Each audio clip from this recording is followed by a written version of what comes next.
രാവിൻ്റെ ആദ്യം 3 അന്ത്യം 2 പകൽ മുഴുവനും 12 സാഅത്തുണ്ട്.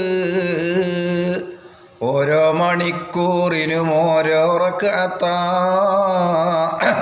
അതിൽ വന്നതതിനാൽ തീരണം എന്നുള്ളതാ.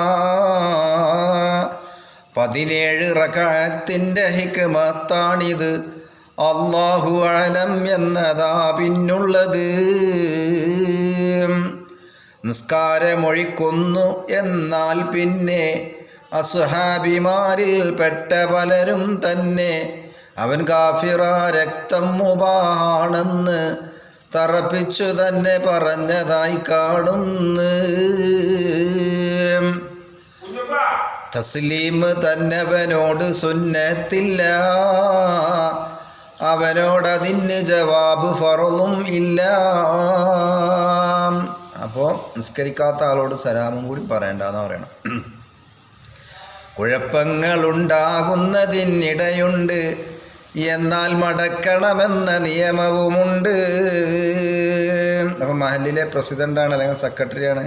മൂപ്പര് വന്ന് സലാം പറഞ്ഞു, ഇപ്പോൾ നിസ്കരിച്ചാത്ത ആളാണ്. അപ്പോൾ അങ്ങനെ വെച്ചെങ്കിൽ മടക്കണം എന്നാണ് പറയുന്നത്. അങ്ങനെ കുഴപ്പമുണ്ടാക്കും, മൗലിയ സലാം മടക്കില്ല എന്ന് പറഞ്ഞിട്ട്. അങ്ങനെ വെച്ചാൽ മടക്കണം എന്നാണ് പറയുന്നത്. അപ്പോൾ ദാഹിച്ച വെള്ളം പോലും അവനില്ലാത്തതാ, അവൻ കൽബിനേക്കാൾ നിന്ദ്യനാണെന്നുള്ളതാ. നായയേക്കാൾ മോശമാണ് എന്നാണ് പറയണത്. അപ്പം അതുകൊണ്ട് യാ റബ്ബന നിസ്കാരമെല്ലാം കൃത്യമായി അനുഷ്ഠിക്കുവാൻ തൗഫീഖ് ദാ സൗജന്യമായി. വഖത്തിൻ്റെ ആദ്യം നിസ്കരിക്കൽ നല്ലതാം, റബ്ബിൻ്റെതേറ്റം ഇഷ്ടമാണെന്നുള്ളതാം.